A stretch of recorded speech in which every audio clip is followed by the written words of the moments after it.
electros raros, electros que parecen cosas que a nosotros nos hacen pensar en cardiopatía, pero que no lo son, que obedecen a una enfermedad sistémica.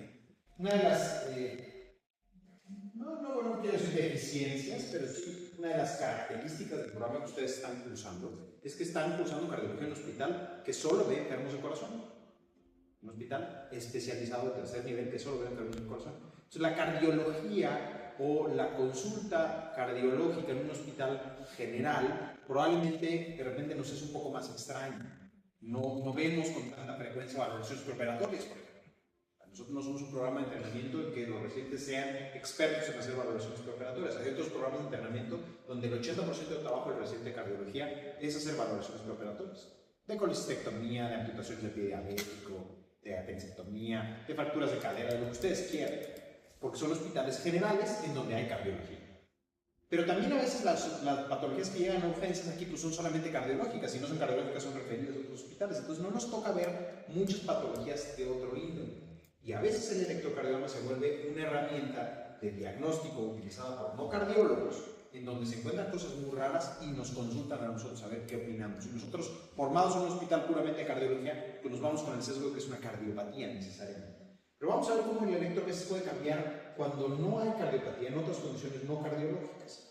Y por eso es que el electro se puede convertir en una herramienta de diagnóstico de manifestaciones electrocardiográficas o electrocardiológicas de afecciones sistémicas.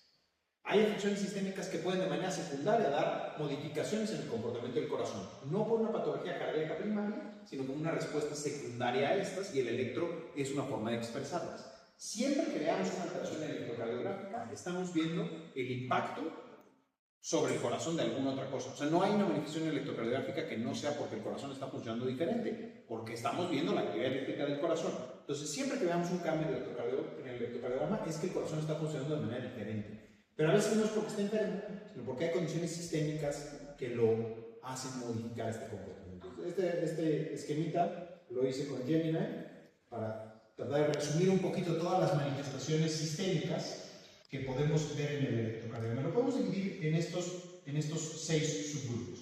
Las más frecuentes son las alteraciones electrolíticas. Esas son de cajón, las que vemos todos, las que entendemos todos, las que muy comúnmente vemos también aquí porque tenemos enfermos nefrópatas y entonces pues podemos ver muchas de las alteraciones del potasio. Pero son las más frecuentes sin duda.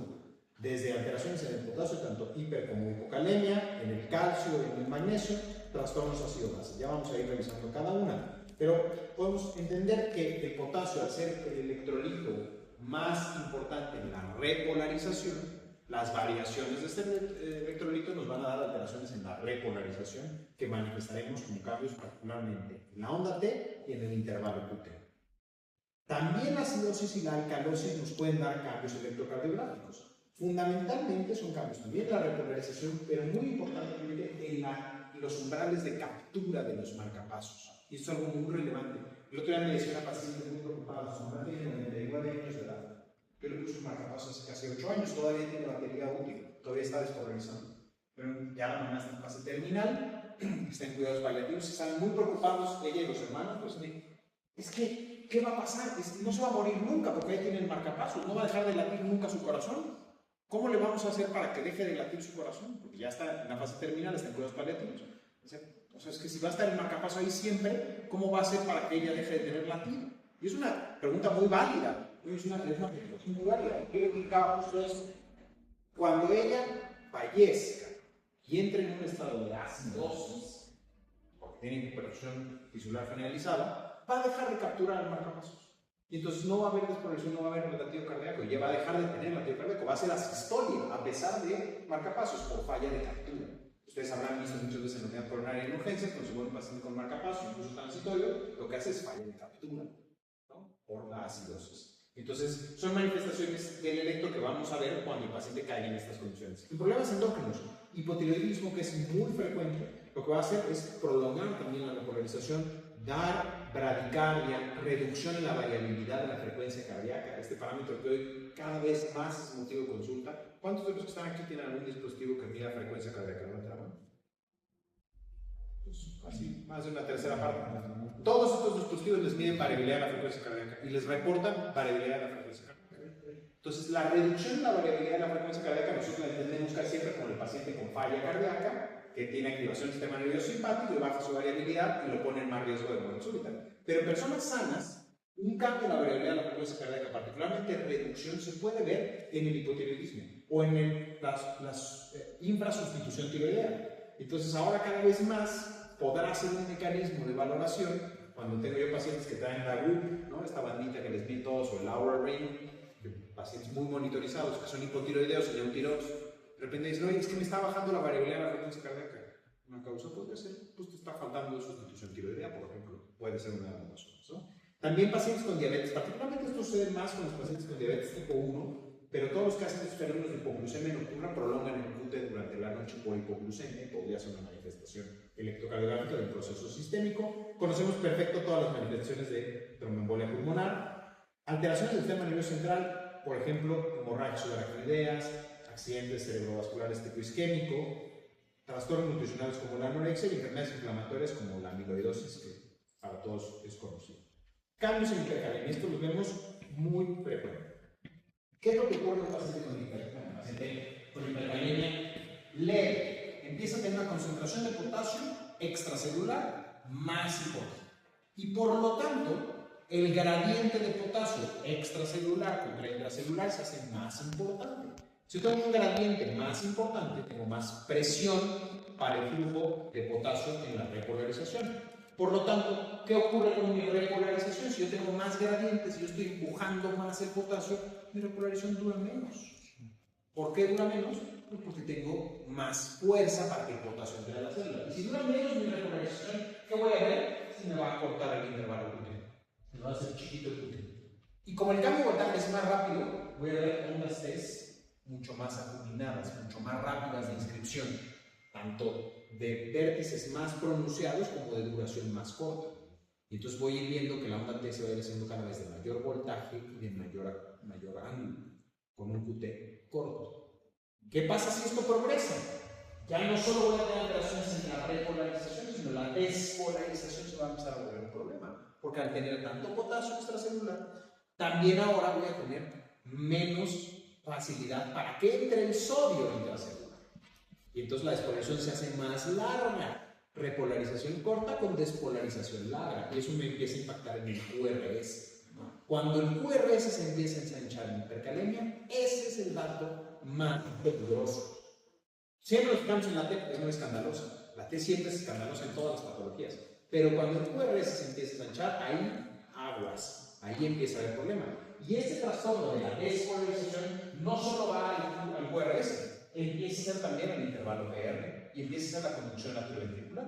Por eso los pacientes con hipercalemias graves hacen bloqueos atrioventriculares, porque dejan de tener la capacidad de despolarizar esas células de periodos refractarios más largos, como son las células del nodo AB.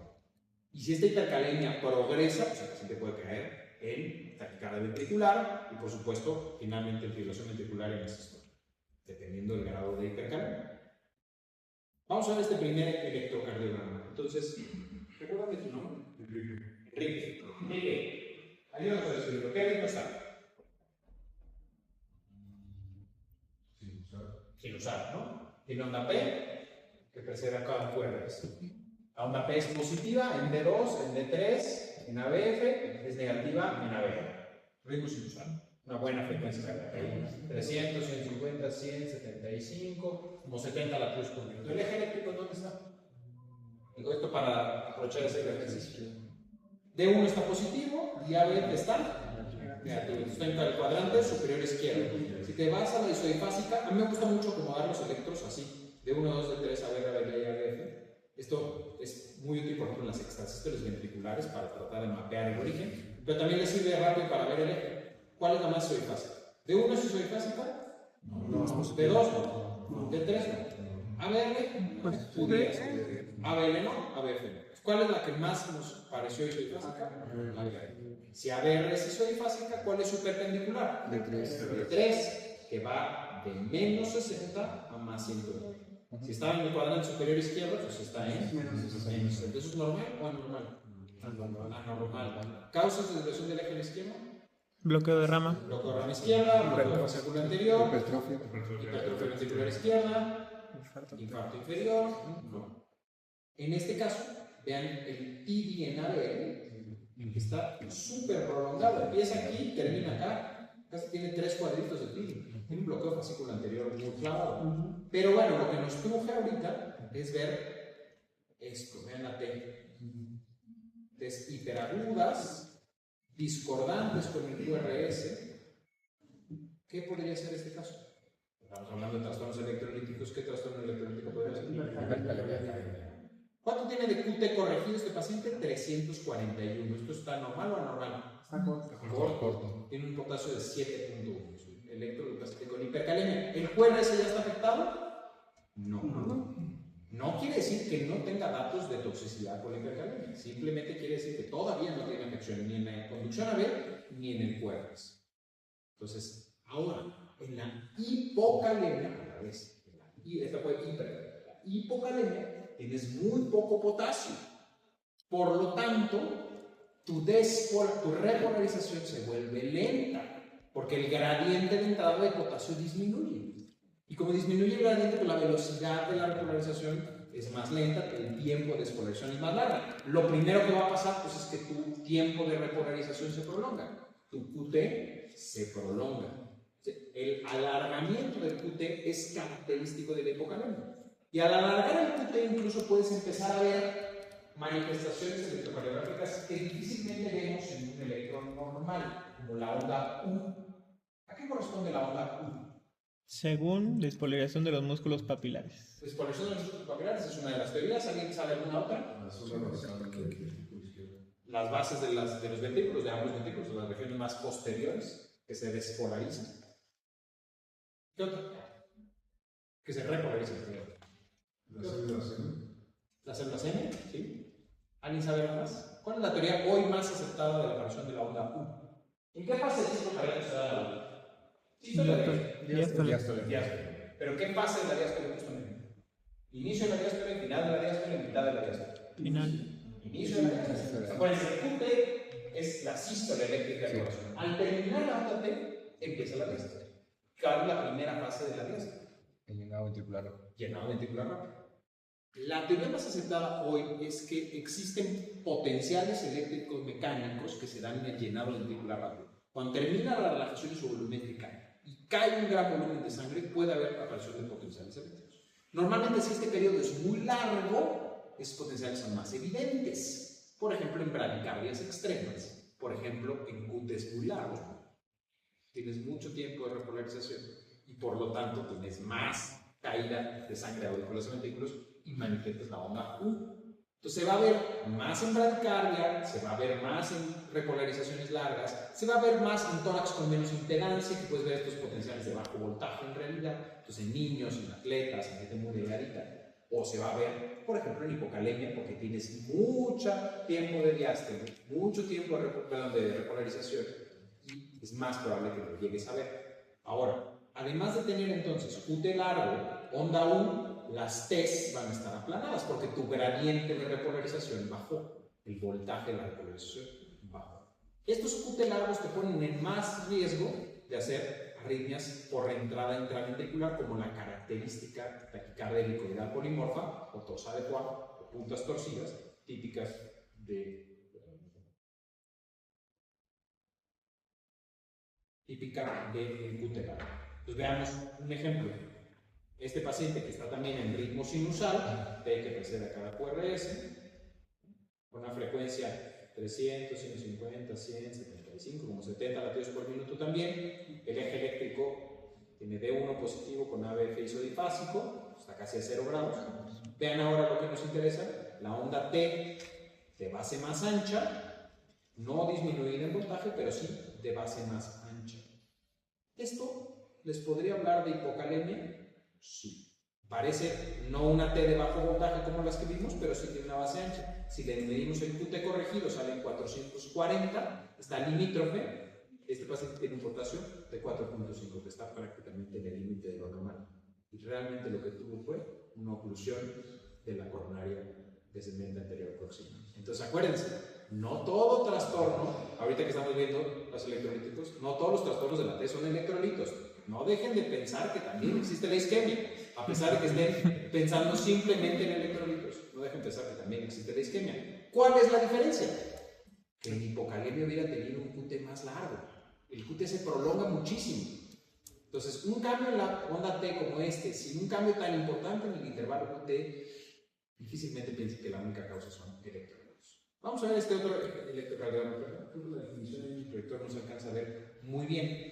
Pero si fijan aquí, también está en ritmo sinusal. Aquí clarito se ve que tiene QT largo, ¿no? Aquí sí tiene un QT largo bastante evidente, con ondas T planitas. Si nosotros medimos el QT corregido en este paciente es 581. ¿Está largo? Sí. Muy largo. ¿A partir de qué duración del intervalo QT tiene riesgo de hacer taquicardia electrónica? 500. Más de 500. Está en alto riesgo. Este paciente tiene 2.3 de potasio. Entonces vean un incremento muy importante del QT con aplanamiento de la onda T. ¿Qué es lo que ocurre cuando tú tienes un intervalo QT tan largo como en este paciente que tiene un QT largo y que de repente le caen algunos extrasístoles como este? Este extrasístole le cayó después de la onda T, pero la siguiente le cayó justo a la mitad de la onda T. Si tú justamente pones un potencial eléctrico en el vértice de la onda T o en las inmediaciones del vértice de la onda T, puedes inducir un fenómeno de reentrada intraventricular que te dé una taquicardia ventricular. Y esto explica por qué pacientes con QT largo lo hacen más, porque este intervalo se les amplía, esta ventana de riesgo se les hace más amplia. Entonces es más probable que caiga un extrasístole en ese mal momento, o que caiga un postpotencial en ese mal momento y les induzca el fenómeno de reentrada. Vamos a suponer, es un ejemplo muy didáctico, pero creo que les va a quedar muy claro, que todos ustedes fueran células, cada uno de ustedes fuera una célula miocárdica. Aquí está el endocardio, hasta allá está el epicardio. ¿De acuerdo? ¿Cómo se da la despolarización? Endocardio, epicardio. Se empiezan a despolarizar aquí la primera fila, la segunda, la tercera, la cuarta, la quinta, hasta allá. ¿Y la repolarización? Se empiezan a repolarizar allá, se repolariza. Entonces, aquí las células, cuando se despolarizan, se cargan de energía, cargada, hasta que llega allá. Y allá se van descargando poco a poco. Eso es normal. Si yo incremento mucho el tiempo, imagínense que no estamos en esta aula, sino estamos en el auditorio, son muchísimas filas. Cuando yo llego hasta el final, hasta la última fila, algunas células de aquí ya empiezan a quedarse otra vez sin carga, se han repolarizado. Algunos de ustedes ya empiezan a tener células que están repolarizadas, por lo tanto son excitables. Y si allá todavía tengo carga eléctrica en algunas células, entre más largos sean, más dispersas van a estar. Algunas van a estar cargadas, otras no. Es como si cada uno de ustedes tuviera un cronómetro, pero lo activan a diferentes tiempos. Entonces tengo algunos focos de células cargadas con algunos focos de células excitables. ¿Cuál es el problema? Si el de aquí ya terminó su examen y está tranquilito, pero el de allá quiere, le puede pasar electricidad al de enfrente. Y si le pasa electricidad, por ejemplo, si a ti te pasa electricidad a alguien de la cuarta fila, ¡pum!, te despolarizas y contagias al resto. Y entonces se genera un fenómeno de reentrada. Tú despolarizas las células excitables y las células que se volvieron a repolarizar se vuelven excitables y regresa el impulso y vuelve a entrar y se regresa y vuelve a entrar y se regresa. Y se genera un fenómeno de reentrada célula a célula. Las células que tardaron menos en repolarizarse contra las que tardaron más. ¿Me expliqué un poquito con este ejemplo? ¿Sí? Si yo incremento el QT, es como si ampliara el número de filas. Hago más probable que alguna célula quede completamente diferente a la anterior. Amplío la dispersión de mis potenciales de acción. Los hago más dispersos. La diferencia entre una célula y la otra se hace mayor. Un QT largo dispersa los periodos refractarios. Hace más vulnerable entonces a la aparición de reentrada célula-celular ventricular. El fenómeno de R sobre T es más probable cuando tengo un QT largo. Tengo más tiempo, digamos, de T, por decirlo de alguna manera, de T. El fenómeno de R sobre T explica por qué un extracístole te puede dar una taquicardia ventricular, por qué una mala estimulación de un marcapasos te puede dar una taquicardia ventricular, por qué un golpe precordial te puede dar una taquicardia ventricular, como el pneumotio cordis. Hay casos muy famosos en deportistas. Hubo hace poco un jugador de fútbol americano, me pegaron justo, cae fulminado con taquicardia ventricular. Hace muy poquito hubo uno que no sé si ustedes lo cacharon o no en las noticias, en un luchador mexicano en la Arena México, hace muy poquito, vi el video que salió en el algoritmo de TikTok, de repente un video de un luchador en paro, le dio un infarto. Y lo ves en realidad, el otro luchador le da una patada en el pecho, sigue haciendo como 2 o 3 actividades de la lucha, pero unos cuantos segundos y después, ¡pum!, cae fulminado. Fulminado. Le dan una pésima reanimación, pero se lo llevan a un hospital y aparentemente sobrevivió. Seguramente lo que tuvo este cuate fue un connotio cordis, un golpe peculiar en ese mal momento. Pero entre más largo esté tu ventana, más probable es que te ocurra. Y lo más común no es que te peguen en el pecho y te den un ataque articular por eso, sino que te caiga un extrasistema en ese mal momento. Entonces, si tú tienes un intervalo muy largo, pones más vulnerable al paciente que tenga estos fármacos. ¿Qué otras causas tienes de QT largo? No solamente hipocalemia, fármacos. Por ahí alguien me va a decir, bueno, es que si por ejemplo yo le pongo una infusión de amiodarona a un paciente, le amplío el intervalo QT. Ustedes lo han visto todo el tiempo. Pones amiodarona y el QT se va larguísimo, pero es antiarrítmico. La amiodarona, a pesar de que incrementa el intervalo QT, homogeniza los periodos refractarios. Entonces, es el mismo ejemplo del auditorio, yo les pongo más filas para allá, pero estoy más encima de ustedes para poder ver que todos vayan al unísono. Eso hace la amiodarona. Por eso, a pesar de que incrementa el QT, no es tan proarrítmogénica. Hay otros fármacos antiarrítmicos que también incrementan el QT, que son más proarrítmicos que la amiodarona, porque no homogenizan los periodos refractarios. Por ejemplo, el sotalol, ¿no? La quinidina, algunos otros fármacos que prolongan el intervalo. Entonces, ¿qué ocurre cuando tú tienes un QT largo? Tienes un incremento en la heterogeneidad eléctrica que te pone más vulnerable a hacer este tipo de taquicardias por entrada célula a célula, que son típicamente polimorfas. No se originan en el mismo sitio, van brincando de sitio. Por eso la morfología del QRS va cambiando.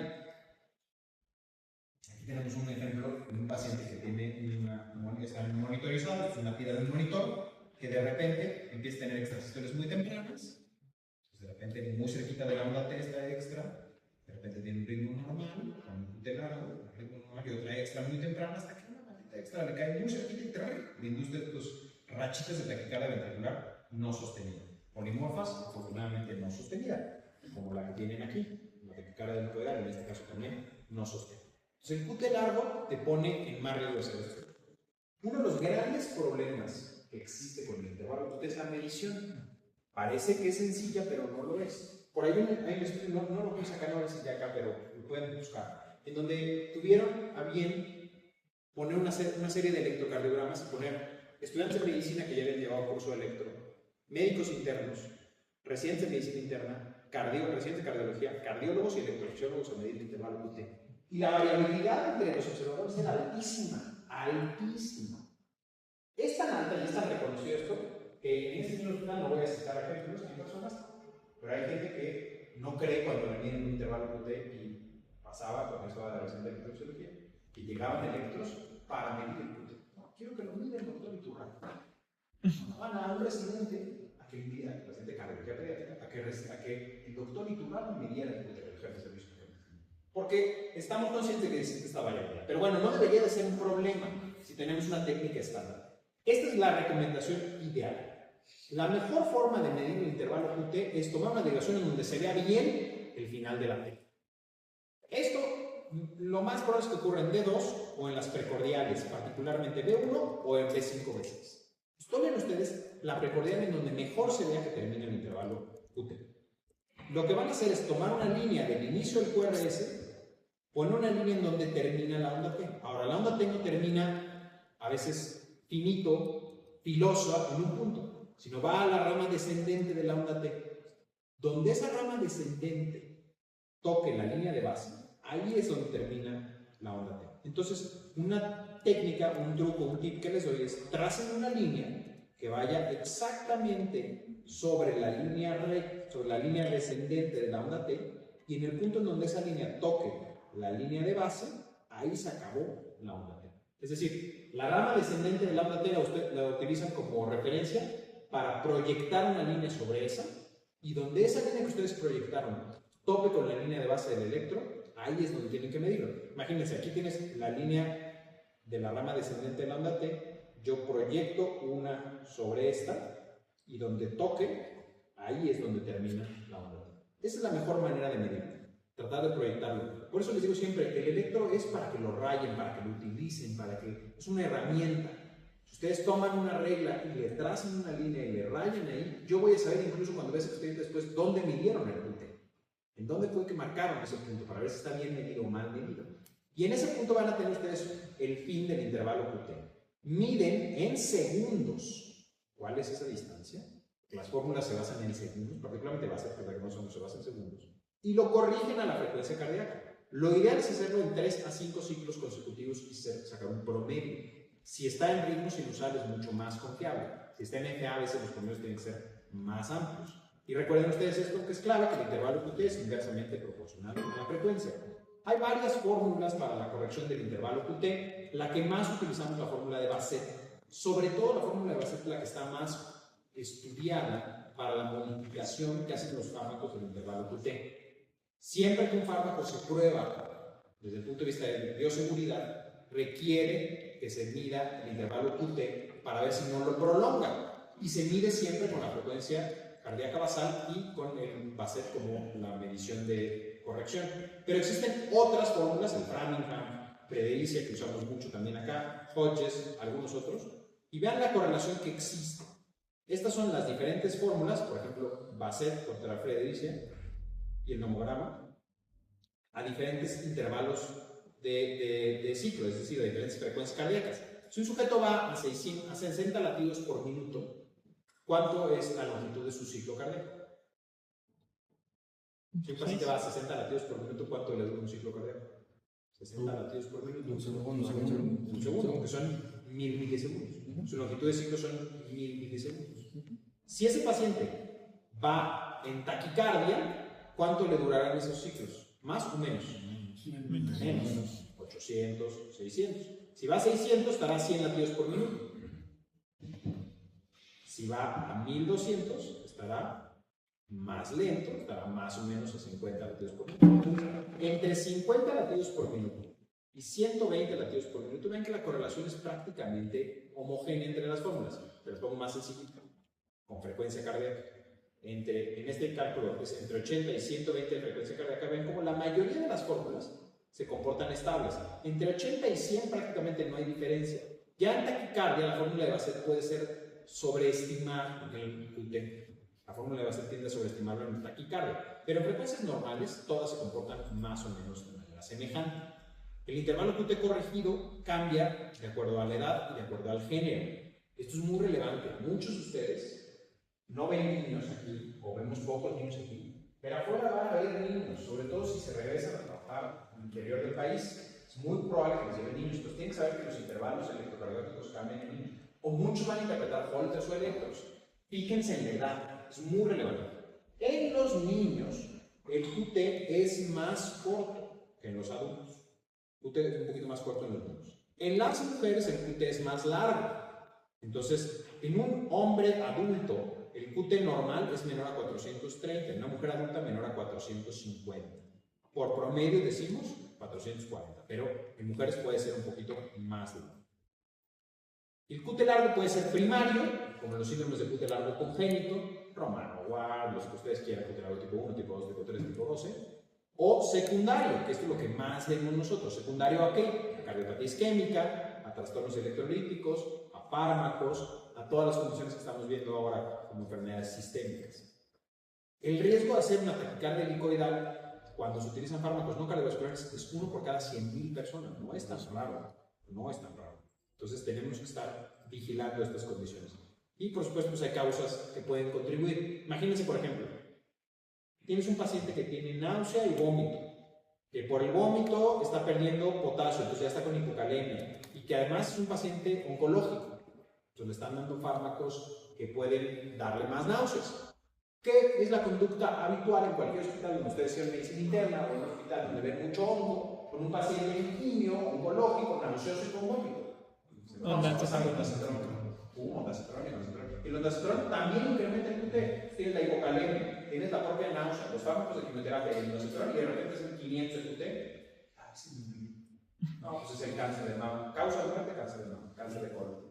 Pues no. Ese paciente con cáncer de mama pudo haber sobrevivido simplemente con que le vigilaran el electrocardiograma, con que le vigilaran el QT, con que tuvieran en mente que estas cosas pueden ocurrir. Bueno, vamos con otro caso. Este es un caso real, es un caso que me llegó a mí. Después les paso, no pude insertar el eco, pero después les cuento.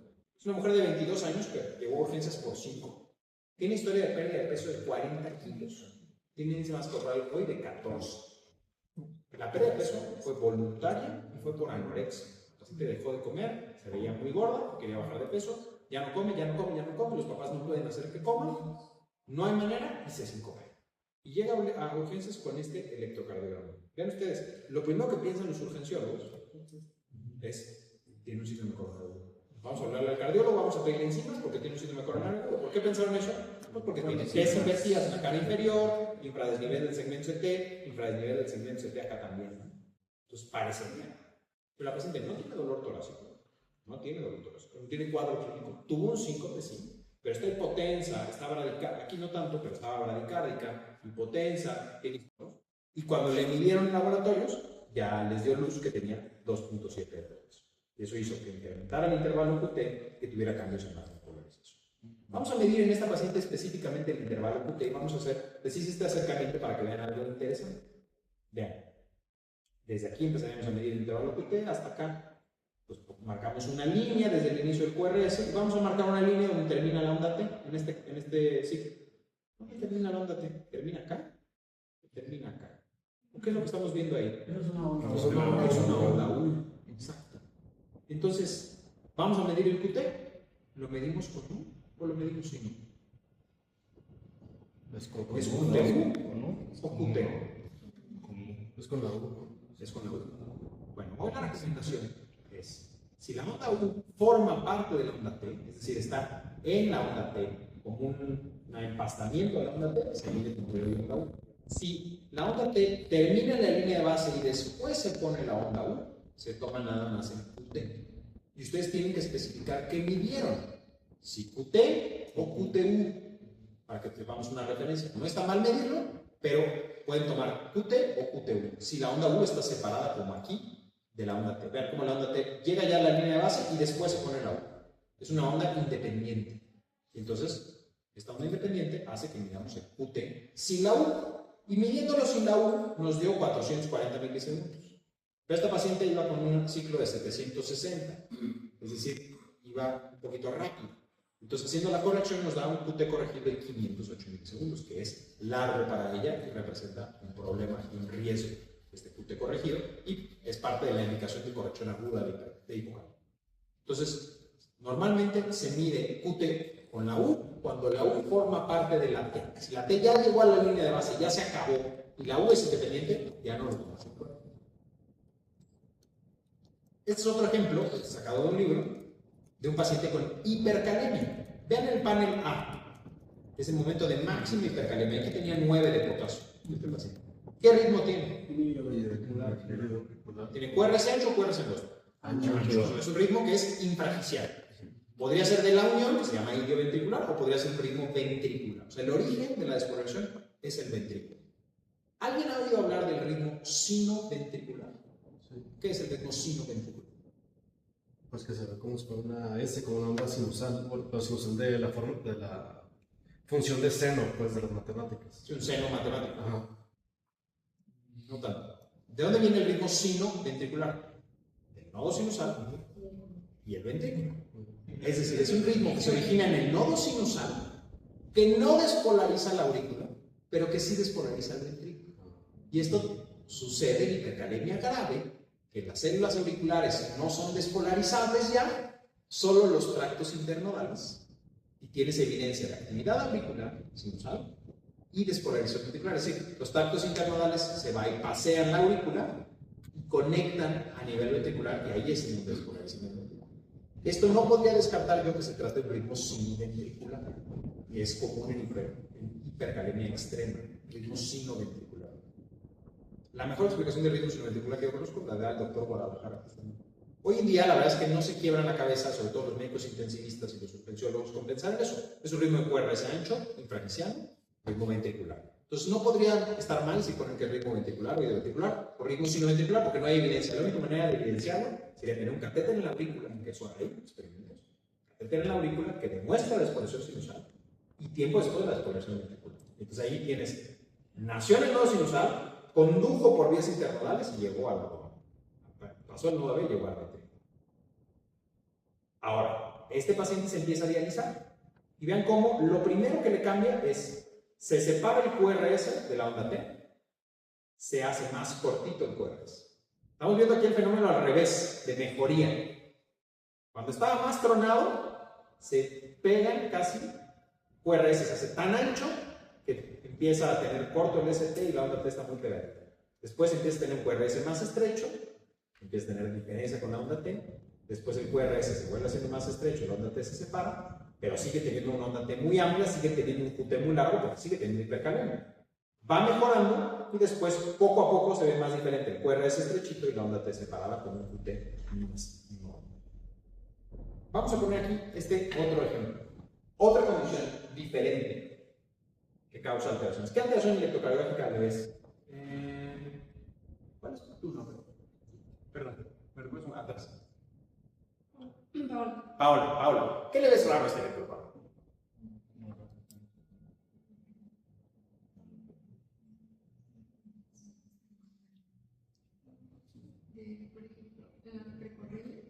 En general, o sea, tiene ritmo sinusal, eso sí, tiene una frecuencia más o menos bien, digamos 300, 150, 100, 75, 60, tiene un eje normal, tiene onda P normal, QRS normal, pero me llama a mí la atención que tiene un T muy largo y una onda T de base ancha, la base de la onda T anchísima y de voltaje casi igual que el QRS.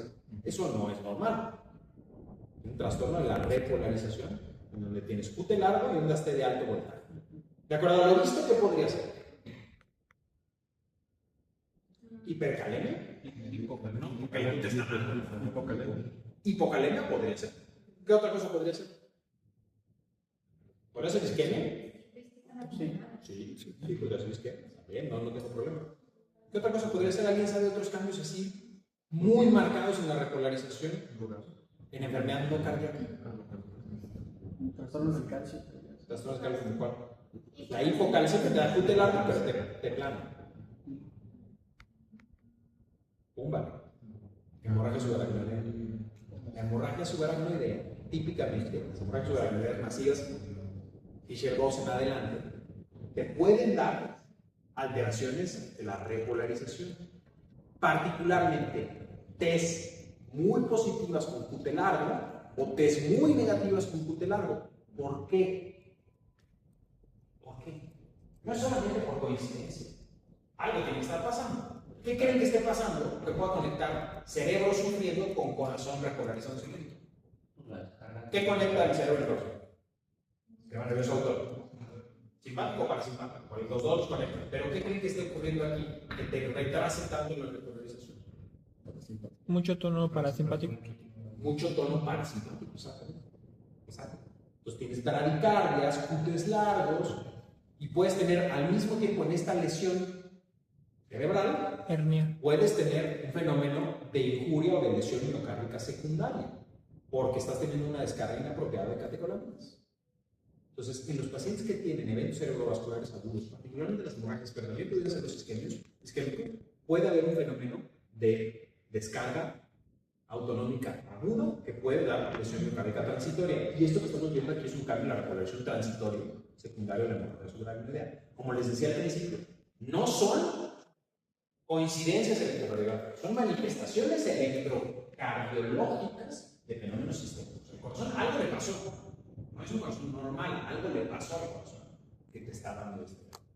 Y en este caso, una injuria o una lesión aguda secundaria a la descarga catecolinérgica masiva en la hemorragia subaracnoidea. Este mismo fenómeno explica por qué pacientes con enfermedad cerebrovascular aguda pueden hacer más cantidad de extrasístoles, pueden hacer fibrilación auricular asociada al evento. Y es uno que les mete muchísimo ruido porque te llama el neurólogo porque tuvo un paciente un EBC y oye, quiero ver si tiene FA como causa del cardioembolismo.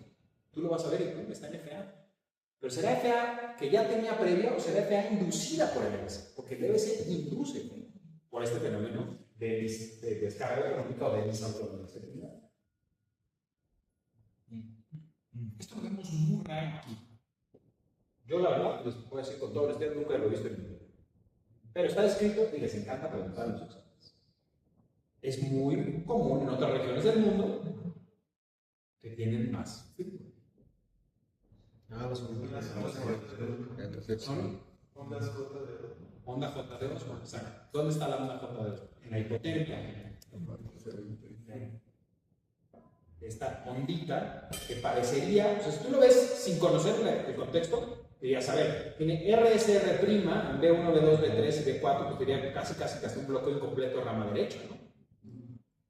Parecería. Es una onda patológica, que es la onda J o onda J de Osborn, que se produce en hipotermia, como trastornos de la despolarización, que ocurren cuando hay frío extremo, que típicamente para que la diagnostiques necesitas que al momento de recalentar al paciente se quite.